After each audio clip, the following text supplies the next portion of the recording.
The cargo bay stank of coolant and old iron. Elias Kane sat on a crate, head bent over a cracked wristcom, the freighter's engine thudding like a tired heart. He was running diagnostics when the scrambled call came through. The voice was a whisper drowned in static. "Kane, it's Bren. I don't have long. They took Marin. Said it was contraband tech. Lie. She's on Aurelius Prime. High Warden ordered it." Elias froze mid-breath. "How long ago?" 6 hours. "Elias, they're not." The transmission cut. He stared at the black screen, every muscle locked. The noise of the ship faded until there was only the weight of those words. 6 hours on Aurelius Prime. For some prisoners, that was already a lifetime. On the station, the cell door hissed open. Marin Kane rose from the narrow cot, the silver pendant at her throat catching the cold light. 2 insectoid Zarko guards stepped inside, kite and armor clicking. Their mandibles flexed, releasing a chemical tang that burned the air. One raised a stun lance. The strike was swift, silent. She collapsed without a sound. From the observation deck above, High Warden Cyrix Vonthal turned away before her body cooled. "Unit 445H," he said to the clerk. "Terminate and incinerate. No remains. No record beyond disciplinary notes." The clerk bowed, claws tapping over a data pad. "It will be done, High Warden." Cyrix's compound eyes flicked toward the galaxy map on the wall. "Humans breed rebellion. Kill one, you warn 100. By the time Elias docked at Varela 7, the ocean world's ports smelled of ozone and storm spray. The freighter's ramp touched the deck, and Bren was waiting, glancing around like prey in an open field. "They didn't even process her," Bren said, voice low.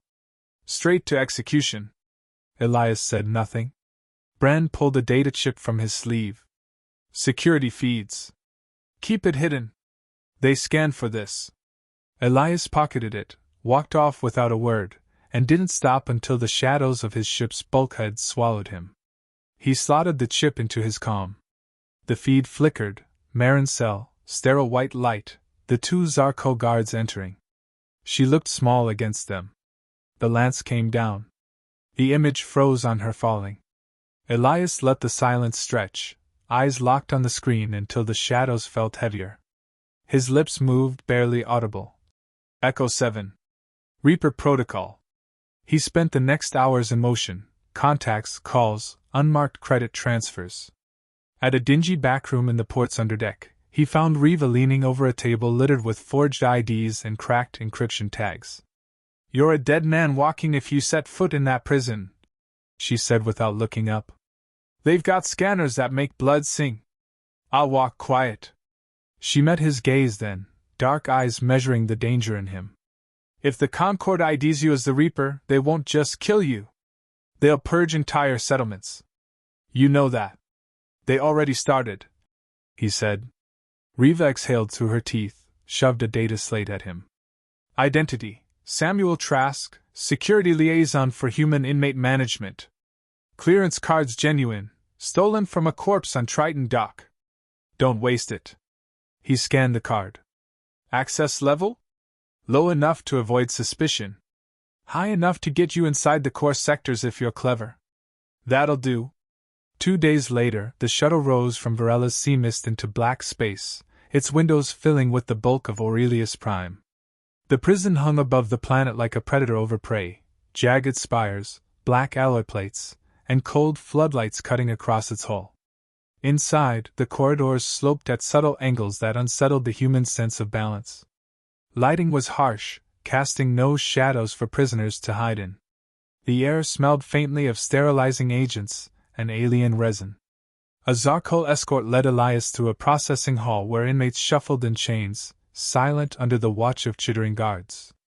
He kept his stride steady, gaze scanning, blind corners, control panels, wall vents just wide enough for a hand. They reached the High Warden's office. Cyrix rose from behind a black glass desk, his height exaggerated by the angle of the floor. 4 eyes studied Elias with the precision of a predator weighing meat. "Samuel Trask," Cyrix said in accented standard. Your file claims experience in human containment. Is that so? I've dealt with my share, Elias replied, voice flat. Humans are unpredictable, Syrinx said.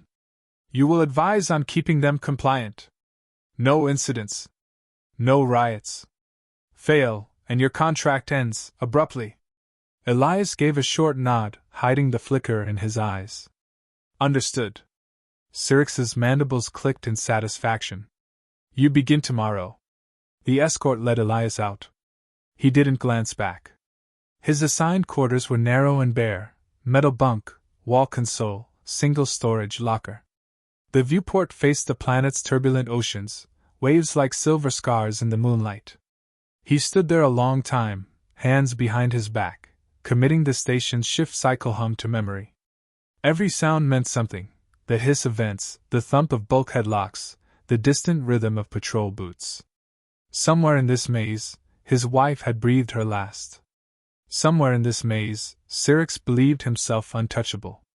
Elias lowered himself to the bunk, pulled the pendant from his pocket. Marin's pendant. The chain was still warm from where it had rested against his skin during the flight. He closed his fingers around it, feeling the grooves.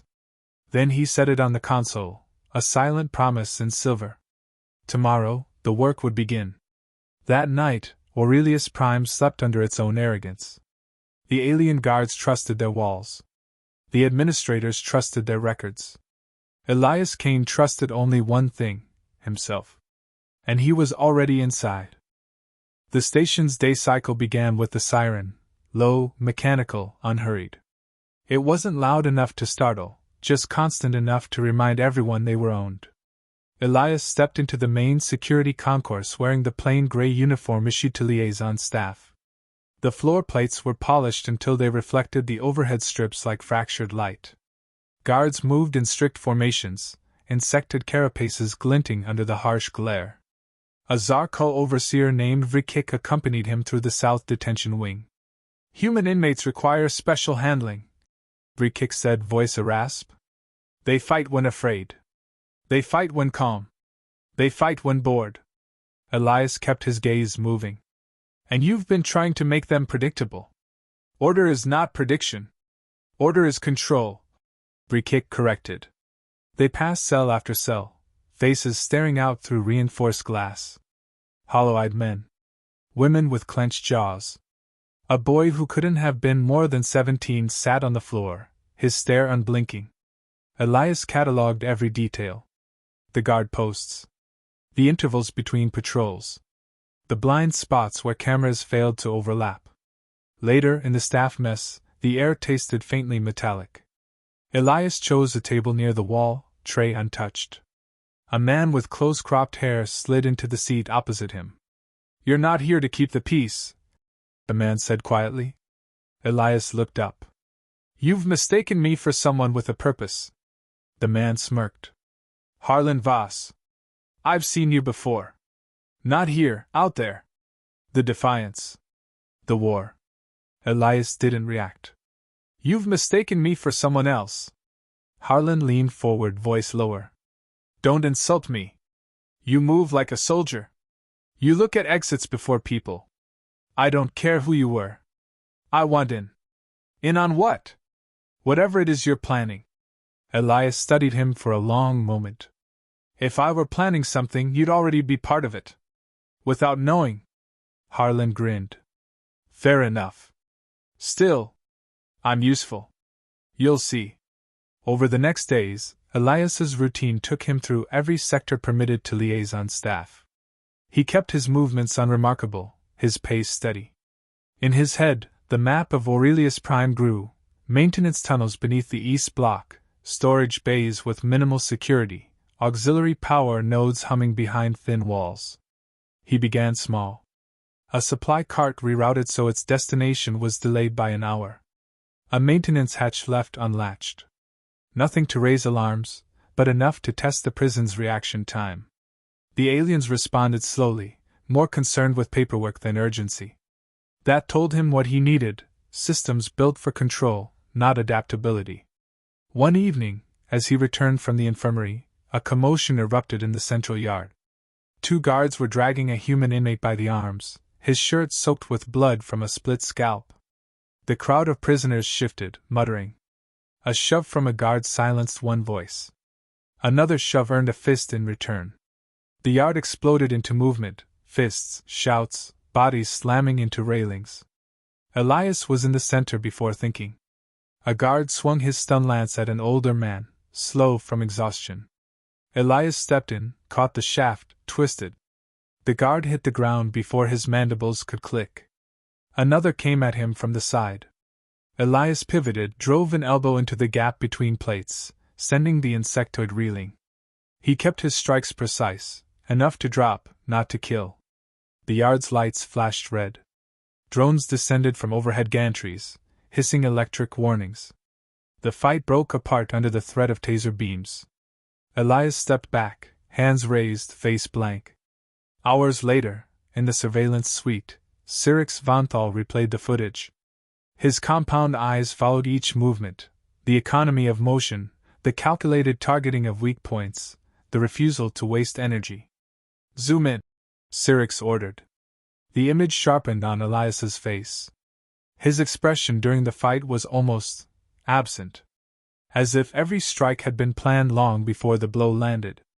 Cross-reference with restricted archives, Cyrix said. Human War of Defiance combatants. Focus on special operations. The clerk hesitated. Those files are sealed under Concord authority. Cyrix's mandibles tightened. Seal break authorization, Vonthal Sigma 7. Do it. Minutes later, a file appeared on the display. The image was older, shorter hair, darker eyes under combat paint, but the bone structure was identical. The file name read, Elias Kane. Alias, The Reaper. Status, unaccounted. Cyrix leaned back. So the ghost comes to my walls. The next morning, Elias noticed the shift. Patrols doubled. Access doors required new codes. The guard's eyes lingered on him longer. Harlan joined him at the commissary hatch. Feels different, he said under his breath. They know something, Elias replied. You worried? Only if they act before I'm ready. That night, Elias slipped into the maintenance level. The hum of machinery filled the narrow corridor. He moved with practiced quiet, stepping over cables and avoiding sensor beams angled low across the floor. At the end of the hall, a panel bore the alien equivalent of a security emblem. He knelt, pulling a slender device from his sleeve, human tech disguised as a maintenance scanner. The lock clicked open. Inside, racks of access modules pulsed with green light. Each one controlled a sector of the prison: doors, cameras, automated turrets. Elias scanned them, copying their encryption keys to his device. Footsteps approached from the far end of the corridor. He closed the panel, stowed the scanner, and turned the corner before the patrolling guard arrived. Back in his quarters, he transferred the keys to a hidden partition in his comm. The data was the first real strike, a way to open paths when the time came. He sat on the bunk, the ocean world rolling in silence outside the viewport. Somewhere out there, the Concord broadcasted images of order and cooperation between species. Somewhere out there, people believed it. In here, he'd seen the truth: walls built not to hold criminals, but to crush resistance. And he was learning how to break them. The alarms started at shift change, shrill, layered tones that signaled not an accident, but a breach. Elias stood in the East Block corridor, hands resting at his sides, watching guards scatter toward the central hub. Harlan's voice came through the microcom in his collar. Power cells rigged. We're on your mark. Mark, Elias said. Lights died. The corridor sank into shadow, emergency beacons casting slow pulses of crimson. Somewhere deep in the station, machinery groaned under forced shutdown. The first door clicked open. Then another. All at once, the East Block cells stood empty. Inmates spilled into the corridors, some moving fast toward pre-planned rendezvous points, others hesitating before bolting. Elias moved among them, guiding without shouting, pointing to routes he'd memorized during weeks of quiet observation. Alien voices barked over the station's intercom, the words distorted by static. Automated drones clattered from ceiling rails, their optics scanning for heat signatures. Elias slipped into the shadow of a bulkhead, waited until a drone passed, then moved again. Every step took him closer to the control core. In the command nexus, Syrinx stood over a holographic display of the prison, its wings flashing red. "Seal the west wing," he ordered. A subordinate shook its head. "Controls are unresponsive. Access codes overwritten." "Then override them manually," Syrinx snapped. "Find the human calling himself Trask." "He will be found," the subordinate said, but its tone lacked conviction. Syrinx's upper arms flexed in agitation. "No. He will find me." On the lower levels, Elias paused at a sealed blast door. The control panel still glowed with its alien interface. He withdrew the stolen access device, keyed in the sequence he'd copied from the maintenance racks. The door hissed open. Inside, 2 guards turned, weapons rising. Elias closed the distance before either fired. A strike to the joint dropped the first. The second he slammed into the wall, the impact cracking the alien's armor. No wasted motion. No pause. He entered the main spine of the control sector. Harlan appeared from a side passage, a thin smile on his face. "Half the station's systems are locked down. Other half's blind." "Keep them that way," Elias said. They moved fast, stepping over fallen drones, skirting areas where automated turrets sputtered and died without power. From the upper levels, the sound of shouting carried, guards struggling to contain the chaos in the cell blocks. At the final junction, Elias stopped. "You stay here." Harlan raised a brow. "And miss the end?" "This isn't the end for you," Elias said, then was gone down the last corridor. Syrinx waited in the control hub, 4 guards arrayed in front of him. The chamber was lit by the shifting glow of status monitors, each one scrolling warnings. "You came," Syrinx said when Elias stepped inside. "You knew I would. You are Elias Kane, the Reaper. You killed thousands during the Defiance." "I killed those who needed killing," Elias said.